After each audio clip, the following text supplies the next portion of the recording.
Vous au moins vous risquez pas d'être un légume puisque même un artichaut a du cœur. Il a pas vu Le fabuleux destin d'Amélie Poulain de Jean-Pierre Jeunet. On vous en parle tout de suite.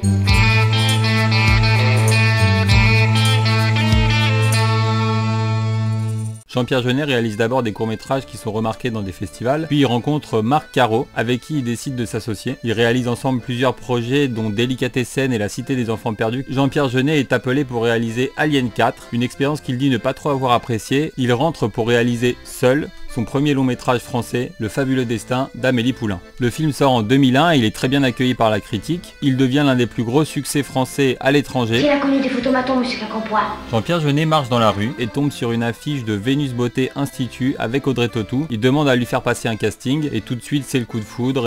Audrey Tautou...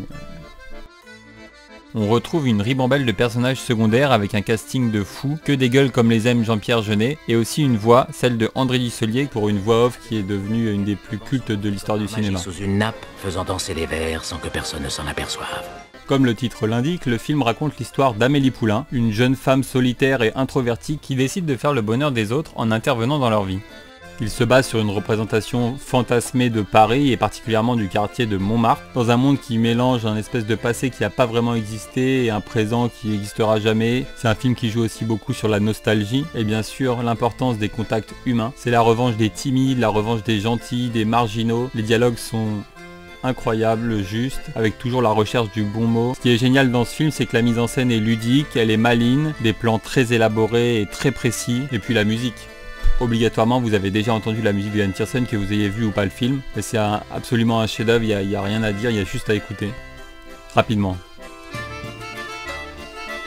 C'est une ode à la vie, c'est une ode à l'amour, c'est une ode à l'humanité tout simplement. Et c'est tellement rare de voir ça au cinéma, c'est quand même plus dur de faire un beau film optimiste qui marche plutôt que la mode d'aujourd'hui, les films où... Si vous avez envie de voyager, si vous avez envie de rêver, il faut voir ce film. Et si vous n'avez pas envie, si vous voulez vous confronter à la dureté de la vie, allumez la télé à 20 h. T'as vu, ça dénonce, hein, ça envoie.